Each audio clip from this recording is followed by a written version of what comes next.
Have you ever noticed how every single decade has its own collective what on earth were we thinking food obsession? Like right now, we've got sourdough starters living in people's refrigerators like they're actual members of the family, complete with names and feeding schedules. We had whipped Delgana coffee that went viral for like 5 minutes during quarantine.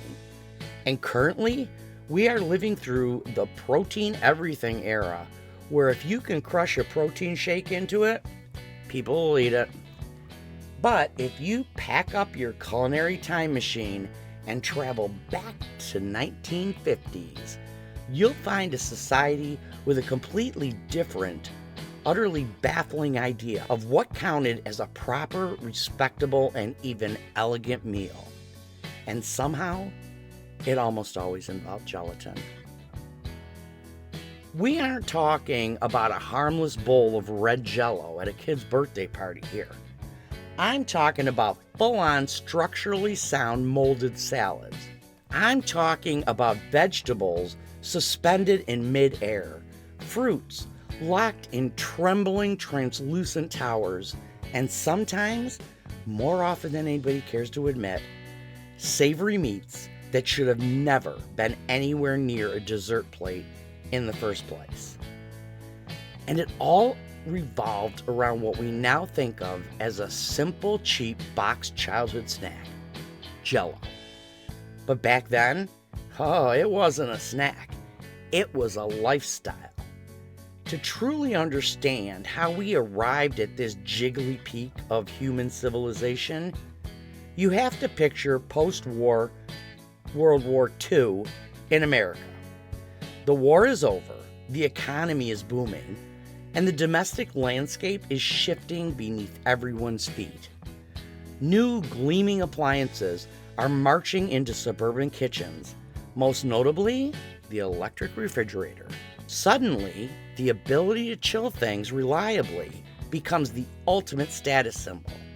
Anything that could be cooled, set, and served frosty cold started to feel incredibly modern. It felt convenient. It felt, dare I say, a bit futuristic. And food manufacturing companies absolutely ran with that energy. Cookbooks and women's magazines started aggressively pushing recipes that weren't necessarily about how something tasted. They were about how it looked. It was about proving you were a good modern homemaker. It was about demonstrating to the neighborhood that you could take a few inexpensive processed pantry ingredients and through sheer magic of science and domestic prowess, turn them into an architectural marvel fit for a fancy country club dinner. And that is the exact soil where the mid-century Jello mold craze took root and flourished. Now, if you've never had the distinct pleasure of seeing a proper, authentic Jello mold from that era, let me paint you a picture.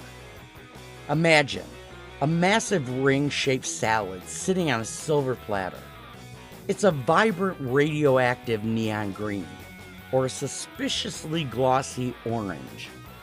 And suspended inside this translucent rubbery moat, you might find a chaotic mosaic of fruit cocktail, miniature marshmallows, shredded carrots, celery, or if the hostess was feeling particularly ambitious and avant-garde, flakes of canned tuna or diced ham. They just sat there, frozen in time, like prehistoric insects trapped in prehistoric amber. And it didn't just sit on a plate. It stood on a plate, proudly, defiantly, like it was announcing its own arrival to the dining room. And the funniest part about all this? People were not embarrassed. They were profoundly proud of these creations. Women would transport these trembling monuments to church potlucks and backyard barbecues like they were presenting a Renaissance masterpiece at the Louvre. And the guests? Everyone would stand around, nod politely, and say things like, "Oh, Helen, how wonderfully creative you are," while secretly staring into the abyss of lime gelatin, wondering what exactly they were about to put in their mouths. Because in the 1950s, molded foods weren't weird, they were the height of fashion. There was something about the texture too, that unmistakable wobble, that very specific hypnotic jiggle when you tapped it with the back of a spoon. In a world emerging from wartime rationing, a molded salad was considered refined. It was an elegance in a strange industrial sort of way, as if food had finally learned discipline and agreed to conform to human design. The molds themselves became a massive industry. Kitchen walls were lined with heavy copper molds, shaped like flowers, stars, fish, crowns, and domes. Whatever shape you could possibly imagine, someone somewhere decided it deserved to hold a suspended salad. And you didn't just make Jello, you crafted it. You engineered it. You had to mathematically calculate the setting times for different layers so your fruit didn't all sink to the bottom. You chilled it for hours, sometimes even overnight, checking on it through the glass of your new appliance like a mad scientist waiting for an edible experiment to come to life.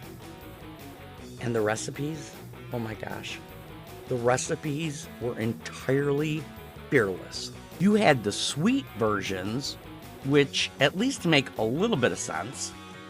Fruit suspended in strawberry or lime gelatin, with Cool Whip or Dream Whip folded in, or maybe some cottage cheese mixed in for texture, a combination that still deeply confuses food historians today, and honestly, makes me feel a little bit nauseous. But then came the savory era, and that is where the timeline truly fractures. Because somewhere along the line, a corporate test kitchen director looked at a box of unflavored gelatin and thought, what if we stopped treating this like dessert and started treating it like a concrete casing for literally everything left over in the fridge?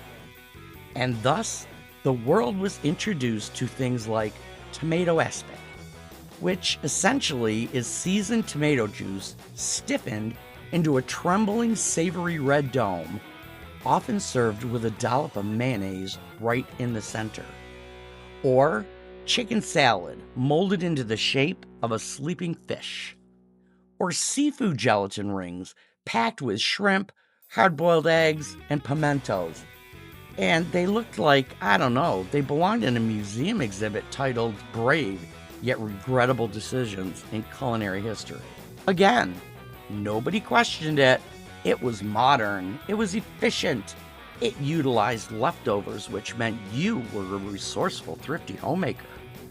There was a genuine sense of pride in being able to present something that looked incredibly elaborate, but came entirely from cheap pantry staples.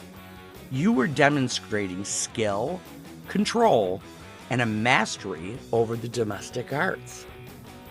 But let's be completely honest with ourselves, there's also something quietly, enduringly hilarious about it now.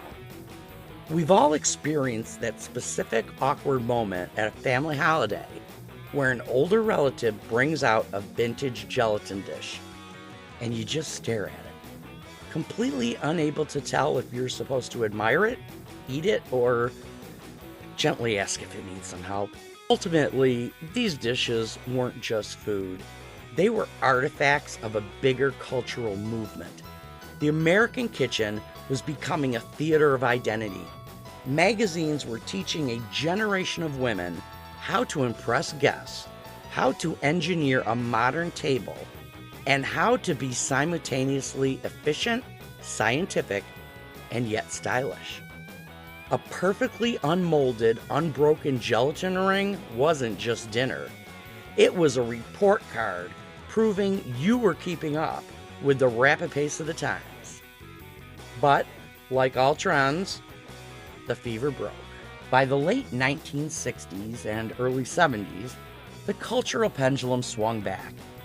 People started leaning toward fresher, crunchier whole foods. The heavy reliance on processed, molded dishes began to fade into obscurity.